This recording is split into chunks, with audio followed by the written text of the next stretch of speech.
From smuggling weapons to orchestrating covert operations, I've seen the darkest corners of humanity. But when I was pulled into Operation Raven, I entered a world of nightmares beyond anything I'd ever encountered. I've worked for the CIA for the last 20 years. My jobs vary, ranging from torture to weapons smuggling to chemical weapons manufacturing. When an insurgency begins in a hostile country, like Syria or Libya, my job sometimes required me to traffic in guns, ammo, and money. So I had seen a lot of things, and I felt a sense of relief when I was told that, from now on, I would only have to work within the United States. When my superior, Agent White, called me to his office one hot summer morning last year, I went right away. "Sit down, Agent Black," he said to me, motioning to the chair across the desk. "Do you want coffee or anything?" "Sure," I said, and he called his secretary to bring us both coffees. She hustled in, dropping the steaming hot cups in front of us and leaving immediately without a word. "So," he said, "we've been hearing a lot of chatter lately about the Chinese starting a mind control program." I nearly choked on my coffee when he said that. "That stuff is all bullshit, sir," I said dryly. "You know it and I know it. The CIA tried that in the 60s, and they had no results. MKULTRA, MKOFTN, and Chickwit already covered that ground. Unsuccessfully, I might add." He smiled slightly at this. "They had no results that they publicized, you mean?" he said. "The truth is slightly more nuanced. MKULTRA was not run with the kind of scientific vigor that we would bring to a modern experiment, however. They were basically just dosing people with huge doses of LSD or injecting them with amphetamines and barbiturates until they became drooling idiots. This is not the experiment we are interested in funding." "So what is?" I asked, genuinely curious. "We want to see whether certain people can see the future, keeping them under controlled scientific confinement in the process to rule out any kind of fraud or charlatanism. Also, we want to see if psychics can see military secrets in the present, secrets that we don't currently have access to. Any advances in interrogation techniques achieved from the use of new drugs would also be funded. We are particularly interested in the potential of bromo dragonfly and alpha PVP in test subjects. Both have caused nightmarish hallucinations in people accompanied by visions of hell, which could be useful for getting hardened subjects to talk." He paused for a long moment after this, looking thoughtful. "And psychic research, of course." I scoffed. "Psychics?" I said scornfully. "Like from a circus? Are we bringing in tarot card readers too?" He laughed. "Sure, why not?" he said, handing me a slip of paper. "Report here tomorrow morning. It will be your first day with the researchers. We've decided to call it Operation Raven." I went to the address written in Agent White's tiny, copperplate handwriting. By the time I pulled up to the front gate, the sun had just started to rise. I had always liked getting an early start. 2 armed guards sat at a booth, a red and white striped metal gate blocking the way inside. Behind them, I saw massive brown buildings with no windows. The architecture looked brutalist. The buildings stood tall and imposing, forming perfect cubes of smooth concrete surrounded by row after row of razor wire. "Identification?" a guard said, coming up to the window and putting out his left hand. He kept the other near his holstered pistol. I opened my wallet and flashed my CIA credentials. After staring at it for a long moment, he nodded, going back to the booth and allowing the thick metal gates to slide open. I had never been here before, and I was amazed by how many cars filled the parking lot. Hundreds of them stretched out in front of my eyes, and I drove around for 5 minutes before finding an empty spot towards the back. As I started the trek towards the door, I felt like eyes watched me from all directions. I signed in again at the front desk of the complex, an armed security guard eyeing me mistrustfully as I pulled out my identification and badge. When I told him who I was and what I was doing there, He said to take the elevator to the bottom floor, then pretended to go back to reading his newspaper. Behind the rustling edges, though, I caught him glimpsing everyone that walked past with a soldierly intensity, ready to react at a moment's notice. I got in, seeing the building went all the way from 5 to 5. I pressed the button for 5, feeling the elevator quickly descending, my stomach rising with the motion. When it dinged and the doors rolled open, I found myself standing in front of a large laboratory. A team of doctors, scientists, and lab workers stood 20 feet away, forming a semicircle around the steaming hot coffee pot in the corner. They discussed something in hushed tones, and when they saw me approaching, they all went silent. "Hello," I said calmly, stepping forward. "I'm Agent Philip Black. The director sent me here to look at your work." A female doctor stepped forward. Even though I towered over her 5-foot frame, she exhibited a kind of self-confidence that made her seem larger. Her black hair framed her thin face, and her eyes gleamed with intelligence. She smiled, showing straight white teeth. Her stylish glasses reflected the bright fluorescent lights overhead. "Nice to finally put a face with the fake name," she said, grinning. "My name is Dr. Lander." I didn't react, simply looking around at the chemistry equipment and computers set up. "Where do we keep the subjects?" I asked. She nodded at a narrow hallway at the far end of the large laboratory. "I'd like to see them." "You can see them all you want," Dr. Lander responded. "But we're about to start an experiment. Perhaps it would be better if you saw our research firsthand before talking to the subjects. Things will make more sense, I think, if you watch." "Sure," I said, tearing my gaze away from the narrow hallway. It seemed to beckon me, cool and dark in the corner. I suddenly felt very hot, and the lights seemed too bright overhead. Dr. Lander turned and headed towards a room in the corner. I saw a chair welded to the floor with straps hanging down from both sides. A bag of saline and a syringe filled with blue fluid stood on a metal tray next to a box of latex gloves. 2 lab assistants stood at attention, one on each side of the chair. Dr. Lander chatted with one as we waited for the guards to bring the man in. "This stuff, alpha PVP, they call it flakka on the streets," she said to the assistant. "In some subjects, it has caused visions of demons and hellfire. I think this is the same stuff that caused someone to eat another guy's face with his bare teeth. We could also use amphetamine psychosis in weakening the subject's will for interrogations, but the problem is they start to get delusional and their information..." I stopped listening as 2 black-suited officers brought in a very hairy man. He was stout, barrel-chested, and only about 5'6", but his arms and legs looked like tree trunks covered in thick black hair. He had a unibrow, and his eyes looked nearly black. A massive wizard beard hung down to his belly button. He wore a bright orange prison jumpsuit. "This is kidnapping," he said in a thick Eastern European accent. "You cannot just come and tie people up and take them out of their homes." Dr. Lander ignored his outburst, instead turning to me and the assistants as the guards strapped the man down in the chair. She raised the syringe filled with blue liquid so we could all see it. "Now this here is a special combination of drugs we thought might be a good starting point. It is a combination of potent hallucinogens, including LSD-25, ALD-52, bromo dragonfly, and the more potent purified isomer of alpha PVP.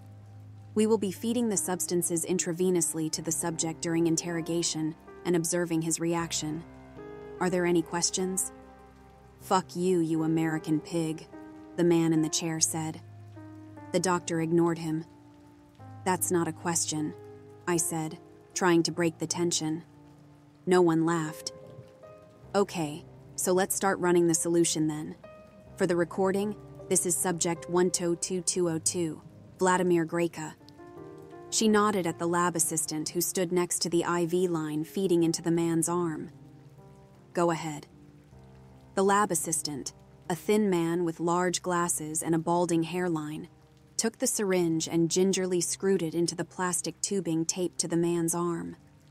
The blue fluid mixed with the clear saline as it fed into the man's veins, the dark cyanotic color lightening as it went. The subject, Vladimir, continued to hiss and scream at the doctor and her assistants. His eyes met mine, and I noticed they looked rather strange. When I first saw him, I remember thinking about how dark his eyes looked. But now the iris had turned a muddy yellow, like a tiger's eye gemstone. His scowl had turned into a grin, and his teeth appeared to sharpen and lengthen. They looked dark and stained, with the serrated points covered in a thick yellow film. "Where were you during the massacre of your family on April 10th, 2022? Dr. Lander asked Vladimir. His muscles seemed to grow before my eyes, ripping through his clothes. He gnashed his teeth as foamy saliva dripped from his mouth. She sighed. "Okay, prepare round 2 of the drug combination on my—" "I was with my family, of course, you stupid bitch," Vladimir said, his voice deepening and turning into a growl. The black hair on his body looked like it had grown, and even his hands and face were now covered. I had changed. I was hungry, so hungry. They tried running through the forest, but I could see far better in the darkness than they could.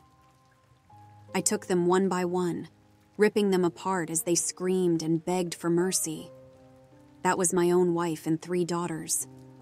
He leaned forwards in his chair as claws sprouted from his fingers, as white as ivory and as sharp as scalpels. "So what do you think I'll do to you when I get out of this goddamn chair?" With a roar, the beast in the chair pulled against the straps. For a few moments, it looked like they would hold. And then, with a ripping noise, they all gave way at once. The man had fully transformed into a wolfish abomination, and silver streams of saliva ran from his grinning mouth. "Code Silver! Code Silver!" Dr. Lander screamed as she began to run towards the door. The thin male lab assistant stood there, quivering and trembling, the bald spot on his head turning a bright red. The other assistant, a young blonde woman, sprinted past me. I stood there shocked for a moment, not knowing what to do, but my instinct screamed at me to stay with Dr. Lander. Without waiting to see what would happen, I turned and started sprinting for the door. "Shut the door! Shut the door!" Dr. Lander cried as the 3 of us ran out of the room. I looked at the heavy steel door with its shatterproof glass window. "What about your assistant?" I said. She shook her head. "It's too late. He's already dead. Close the door before it gets out." She shoved me aside as her and the blonde assistant each grabbed an edge. With a groan, they slammed it closed. Dr. Lander bent over double, hyperventilating. She looked up at her assistant. "Good job, Casey. Quick thinking." I looked in the window pane and saw the male assistant running towards the door, covered in blood. He definitely was not already dead. I gave Dr. Lander a skewed, mistrustful look. "Let me out, please," the assistant pleaded as he slammed his bloody fist against the small window. With glowing yellow eyes and greasy black fur covering every inch of his body, Vladimir looked like something straight out of a medieval textbook on occultism. He leapt high into the air and came down on the assistant's back, clawing and gnashing his teeth as shreds of fabric and drops of blood flew everywhere. Dr. Lander stared into the room, her eyes as emotionless as that of a marble statue. The blonde assistant shifted nervously from foot to foot, her face flickering from Dr. Lander to the window and back again. "Aren't we going to help?" "Casey," the blonde assistant said. A moment later, the wall shook as the werewolf slammed into the male assistant again, knocking him to the floor. I saw the assistant smear his own blood all across the white walls as he tried to crawl away from the beast, holding one side of his neck with his left hand. Bright red blood spurted between his fingers and soaked his lab coat. The beast jumped and flew across the room. The assistant twisted his body so that he was laying on his back, putting his arms out in a defensive posture. In a blur, the werewolf landed back on top of the prone man. It began clawing at his chest and face as the assistant to put his hands up and shield his eyes. I saw its claws slice through his fingers like a sharp knife through hot butter. The 4 digits fell to the side, the man's spurting hand still raised high in the air as he lay on the ground. I heard his gurgling breaths as he began choking on his blood. I heard Casey gasp and suppress a cry of horror as she watched the final moments of the brutal act. In a show of mercy, the beast knelt down and placed his ivory-white teeth over the male assistant's throat. Then he bit deeply into the man's neck, and with a sickening spray of blood and a ripping sound, finally killed the poor bastard.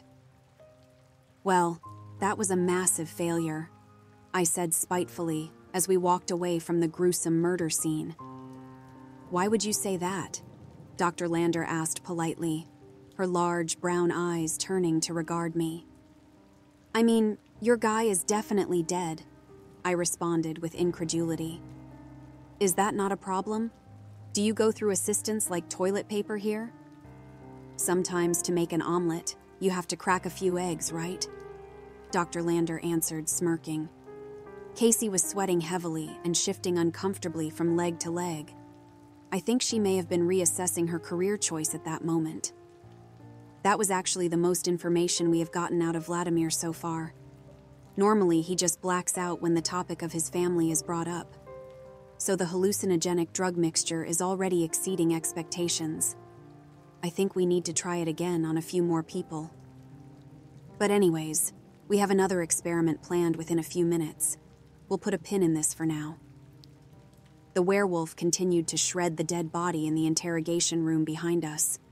I heard bones cracking and ripping, squelching sounds. I hope the next one isn't so wet, I inquired. Dr. Lander only gave me a cryptic half-smile. Once the notice for Code Silver got relayed to the ground floor, chaos broke out. A team of men in bulletproof vests and military gear came running out of the elevator, heading in the direction of the interrogation room. I saw they carried special long-barreled tranquilizer guns rather than automatic rifles. What do you use to put down a werewolf? I asked, genuinely curious. I watched as one soldier flung open the door and a few others stuck their guns in. I heard soft popping sounds as they fired. Within seconds, they pulled them back out and the door slammed shut again. Oh, it's a special blend we developed here, she said. Normal tranquilizers don't work on them. A super potent opioid like etorphine that would take down an elephant just slows them down. So we use a combination of etorphine, carfentanil, and phencyclidine. Even that is sometimes iffy, and it takes a massive dose just to sedate them. They have a very strange neuropharmacology compared to normal animals. For some reason, they're highly susceptible to synergistic effects from NMDA antagonists, yet a pure opioid agonist has little effect. Yeah, I really don't know what that means, I said. We came to another cell with a clear plexiglass shield covering the entire front entrance. I peered through, wondering what other oddities lay down here in the heart of Operation Raven. I looked back down the steel-reinforced halls just in time to see 3 men in SWAT gear dragging Vladimir's unconscious body along the floor. He had partially returned to his human state. Now he looked more like a Neanderthal covered in thick black hair, his strange claws fused to the stubs of his fingers. His face was saturated with coagulated blood. Pieces of gore and shredded skin stuck to the entire front of his now naked body.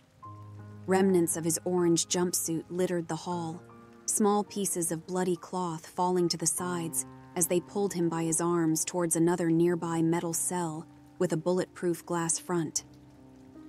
Okay, our second experiment for the day is a little different, Dr. Lander said as she stopped in front of another cell. Looking down the hallway, I saw that each of the rooms on both sides had prisoners. Most were men, but I saw some women and even a few children locked behind the glass walls. I estimated that at least 50 people must live here as subjects in hellish experiments. Dr. Lander pointed at a woman laying on her steel bed, her face turned away from us towards the wall. I saw a few photos on the walls, mostly pictures of small children grinning for the camera in their best clothes. "Mrs. Weber?" Dr. Lander said politely, her light voice echoing off the cold metal and concrete walls of the building. "Can we please talk to you?" The woman continued to ignore us.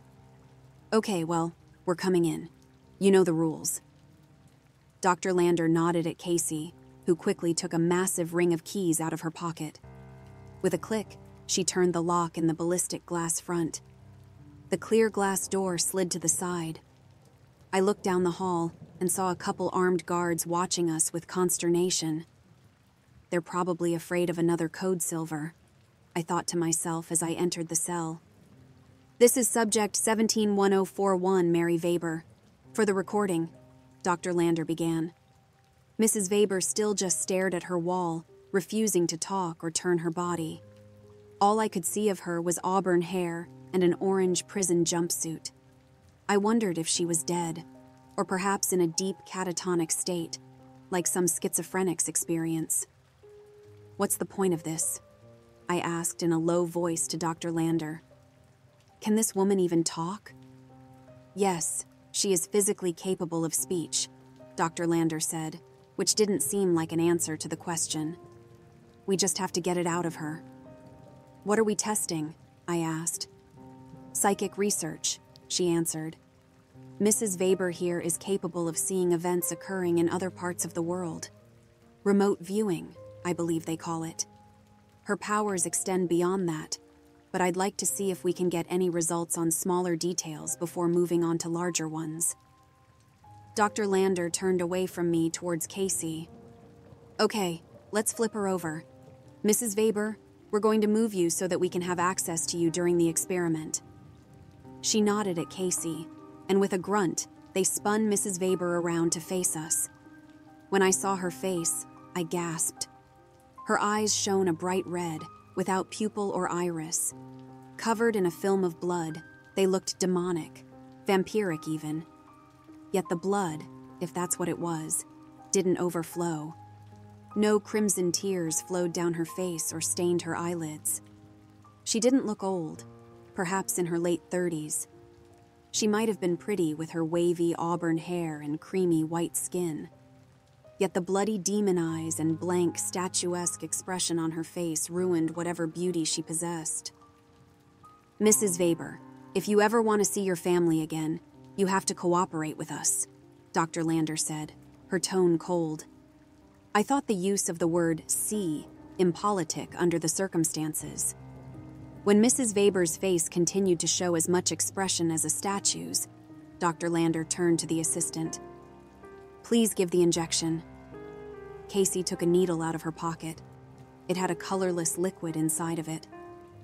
"Is this stuff similar to the last experiment?" I asked nervously, taking a step back. "LAD whatever and alpha PCP?" Casey lifted the plastic tubing taped into one of Mrs. Weber's veins and began injecting the drug before pulling out a saline syringe to flush the line.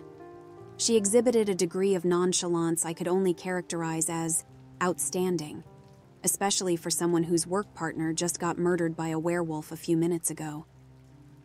"This stuff is a new experimental substance," Dr. Lander said proudly. "We have had some results using it on people with latent psychic powers. You won't find it on the streets." "What is it?" I asked nervously. She paused for a long moment, as if lost in thought.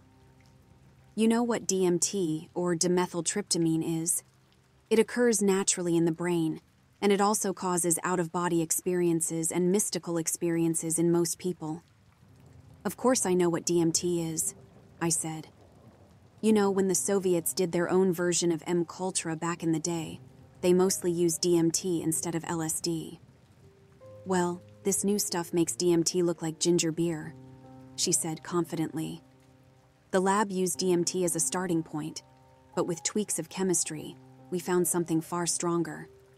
She pulled out a clear, sealed vial and threw it to me with an underhand toss. I read the label carefully.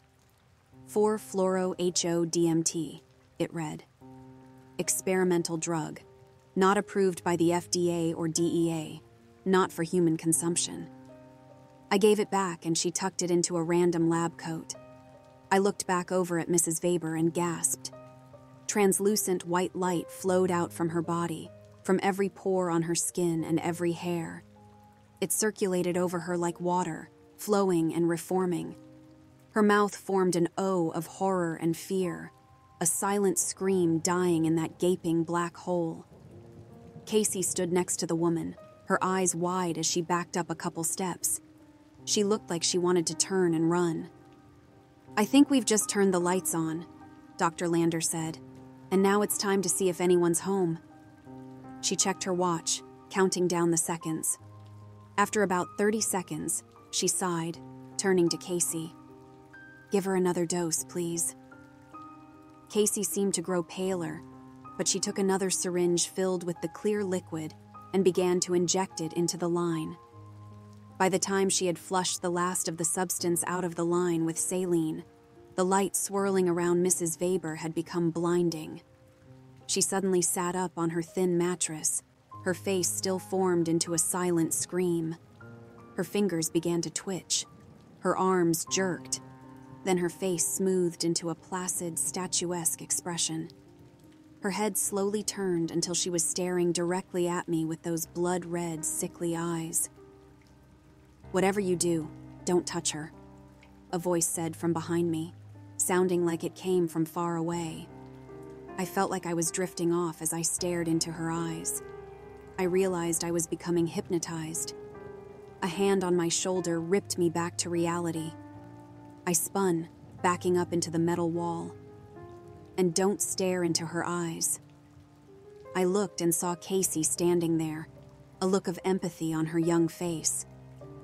"Mrs. Weber, I'm going to ask you a few questions, okay?" Dr. Lander said in a falsely cheerful voice. Mrs. Weber's mannequin-like face turned to stare at Dr. Lander blankly, but Dr. Lander didn't return her stare. "What is your full name?" I didn't think she would answer, but after a moment, she did. "Mary Louise Weber," she whispered in a blank, robotic voice. "Okay, good," she said, writing something on a clipboard. "And do you have knowledge of things happening outside this cell at this moment?" "Yes," Mrs. Weber said simply. "I can see all of it." "Give me an example," Dr. Lander pressed. "I know you haven't changed your underwear in 2 days," Mrs. Weber said. "Does that suffice?" Dr. Lander scratched something down on a clipboard. "That's technically something inside this room," Dr. Lander said, unperturbed. "Can you tell me something happening in China right now?" "Xi Jinping is discussing 3 potential Taiwan invasion strategies with his staff," Mrs. Weber said. "They want the invasion to start by 2025 at the latest. Does that count?" Dr. Lander scribbled something, frantically writing out a much longer response on her clipboard than any of the other answers elicited. "And Mrs. Weber, do you know why you're here?" "Because I killed a school full of children," she droned. "They told me 70 of them died." Dr. Lander made a few quick scratches on her clipboard. "And do you know how you killed them?" Dr. Lander asked. The floor vibrated, as if an aftershock had passed underneath our feet. I looked worriedly at Dr. Lander, but she didn't respond. Mrs. Weber's face formed into a wide smile. It reminded me of the death mask of a tetanus patient, an insane rictus grin that showed no compassion. "Slowly," she said, drawing the word out, "like I'm about to do to you." As she finished speaking, the light around her body expanded into a blinding flash. I backed up towards the door instinctively. I saw Casey doing the same. Once the light had cleared, Dr. Lander still stood there, but she wasn't alone with Mrs. Weber anymore. Thousands of writhing black spiders began appearing and falling off her body, like a bubbling stream overflowing its banks. Dr. Lander looked down in astonishment for a fraction of a second before turning to run. The stream of crawling predators swarmed around her, however, running up her sneakers and legs.